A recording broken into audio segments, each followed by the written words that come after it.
Yeah, I've been listening to your live album, and I looked at your Spotify radio channel that you guys have put together, and I was like, man, you and I are going to get along like a house on fire. Nice. Even I'm loving your acknowledgement of the amazing Melvin's deep cut that is Skeeter.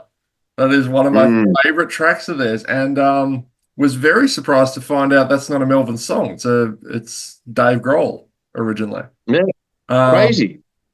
yeah, and the story it makes me wonder, like, Jesus, who was Skeeter? And I hope Skeeter started wearing condoms. I just Just get himself out there with all the people, all the things.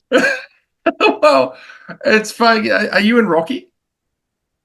I am based on the coast of Rocky in Emu Park, Yeah, but I'm right. currently in Emerald for work. Okay. I was Hence why going I'm to make a Rocky syphilis joke, but Oh, I'll you know you can because I'm Rocky is not our guitarist is in Rocky, and technically our drummer is too is on the outskirts. But no, you can throw him flying fast and thick. Go for it. We have no issue with that at all. Oh dear. Yeah, man. So the album is great. Now, is there plans to lay this down as an actual studio album at some point? We have been trying for so long. We are still trying. Mhm. We have bought the gear and we're just going to do it ourselves. We have looked around and gone, yeah, we could do this, we could do that. But we've got so many songs that it's just like, right. And we're very much a live band when it comes to our music. So we just want to get in, punch it out, have it live, have it a bit dirty, and just release as we get them out. So it is being worked on, but we keep accepting all these gigs, which then we have to prepare for. So it's like, oh, fuck. Just take the gigs. But yeah, we want to. We really want to. We're getting there. It's on the to do list.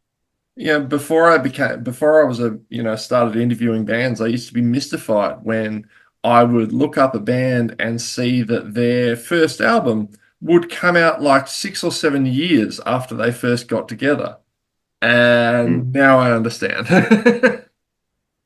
Oh, sure. So we had a lot of lineup changes and stuff as well. So there was a few years where we weren't that active. The first few years we were together, we didn't even gig. We were just writing our own material because we found it easier to write our own stuff than it was to learn covers.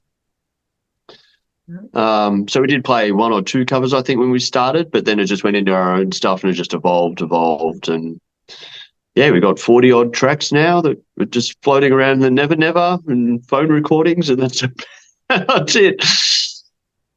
So the sound of the band, as is reflected in the tracks that you guys put on your Spotify radio, is very much, you guys would have been right at home on Sub Pop, in the early 90s.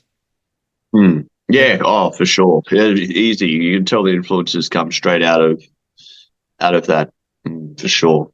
Yeah. What were what were some of your formative albums growing up? Well, it's funny you ask me because they're totally different to most of the guys. So Brian's would be different as well, the drummer, because he's in his 60s. So he grew up in a whole different era to us. And our bass player is in his early 20s. So he's grown up. But he's actually, so most of the guys had Sepultura, Stone Temple Pilots, Alice in Chains. I had Red Hot Chili Peppers, Prince. I think the Cranberries were a big one, Eurythmics. So I'm very left of field when it comes to what I bring into the band. They love their metal, and I'm like, I just want to sing and rap and dance around like a lunatic. So that's the sort of thing. Yeah, Chili Peppers, huge Chili Peppers. But yeah, a lot of '80s stuff, I guess. In Excess was a big one in my house. Yeah. Hmm. Johnny Diesel. I feel like that's the Yeah. best kind of really disparate influences thrown into Yeah, the absolutely. crowd. Deftones was a fantastic example of that. I Chino was love the firstly into Depeche Mode, whereas the guitarist is a straight up metalhead. Yeah. Yeah. Um, Matt, how would you describe the music scene around Rocky in that area? I think Rockhampton is very lucky in how amazing the bands are that are local because everyone seems to be leveling up. We got Viper Snatch, we got Cane Toad, Composure have grown a lot as a band. We just play, and it's appreciated, but it's so it still feels very underground. It's just not really. You're not going to go get a gig at the pub playing our sort of music, or rarely. If we do, if we are given space, we're given space in a room that's above the pub, that's away from all of the bloody patrons anyway. So you got to pay and sort of get it that way.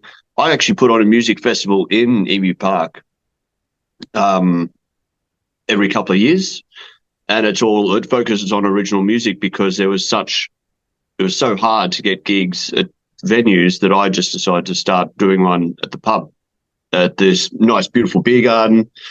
It's called the Sandy Crack Reef Festival, and now we've got like 13 bands and 10 are all local that we source, all the way from like kids that are jamming in schools, so just fresh out of school, playing their own music, to bands that do covers at all the pubs and stuff, actually having a channel to do their own original music, so they can actually branch out to a crowd that they've wanted to branch out because their music isn't not wanted but accepted as it would be with us.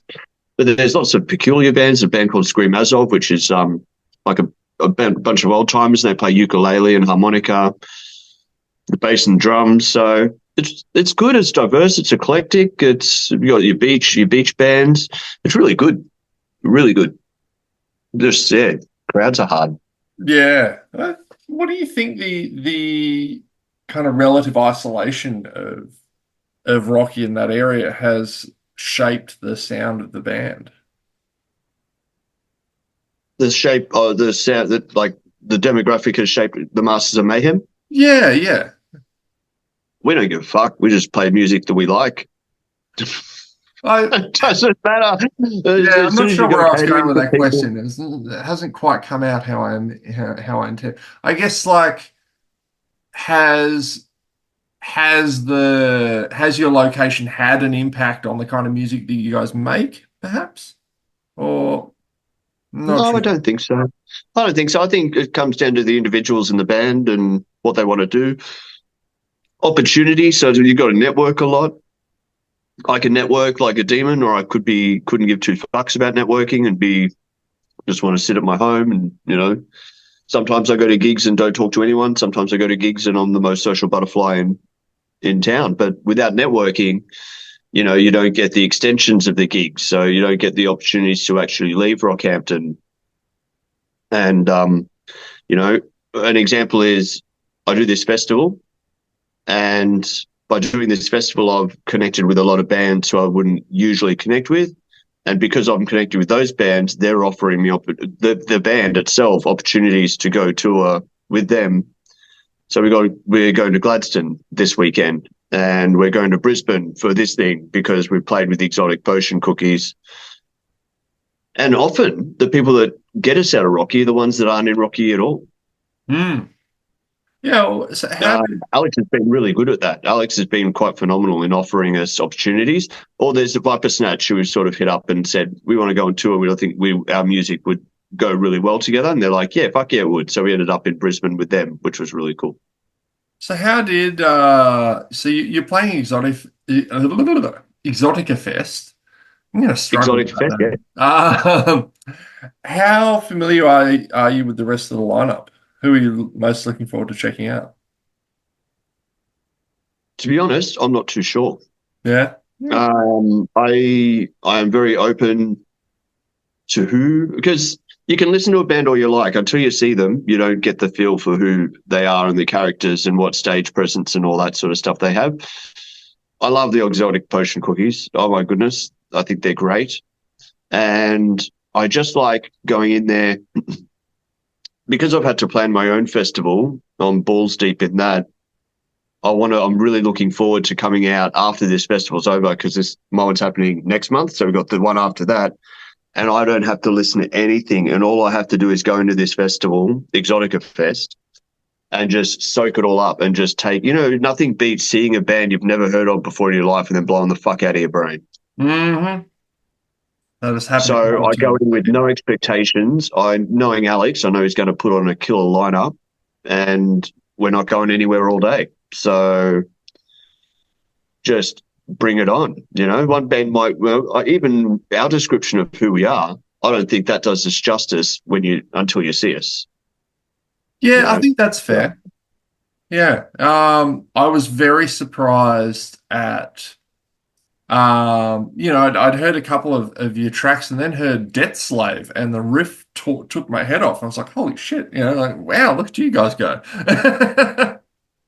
that's a fun one. I like that one. Yeah, that's a monster. That is going to be fun in the pit. Mhm. What inspired that bad boy? That was written by our second, Jewel, the other singer. So I originally wasn't a singer; I was the backup. So our front man who wrote Debt Slave, and then he disappeared for a little while doing his thing, and then he's recently come back, and now we sing it together. But it was originally written by him, and mate, I can relate to it so much, so much. Just everything sparked. Like this is before like COVID hit. He wrote that, but now ever since COVID hit, it's even more. Like, it's amazing how a song can take its own life and grow even more than when it was written to begin with. He was just sick of being dead. He could never get ahead, and then all of a sudden you can't get ahead and then some. So there's lots behind that song, and it's a good release, if you will, just to get it out. Ain't nothing but a motherfucking debt slave. And I've never related to it more than my situation now. And as many people can, they're all like, "Yeah, fuck yeah, bring it." Uh, oh dear. Though, so what are what can you see you guys getting up to the rest of is there much planned for the rest of the year?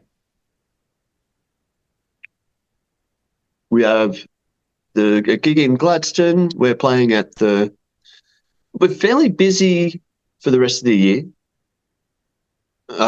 which is good and bad. I think we're doing something like 6 gigs in 8 weeks, which is crazy. It's like almost full-time user schedule. So just get mostly local, some festivals here and there, which is good. Festivals we haven't played at. But EXOTICA Fest will be the cherry on top, I think, because it'll be back to just some local gigs at the end of the year. So recording, hopefully. We really want to get at least something down before the festival. We're really hoping to do that. We've got a new song we've written called Wasted. It's very appropriate.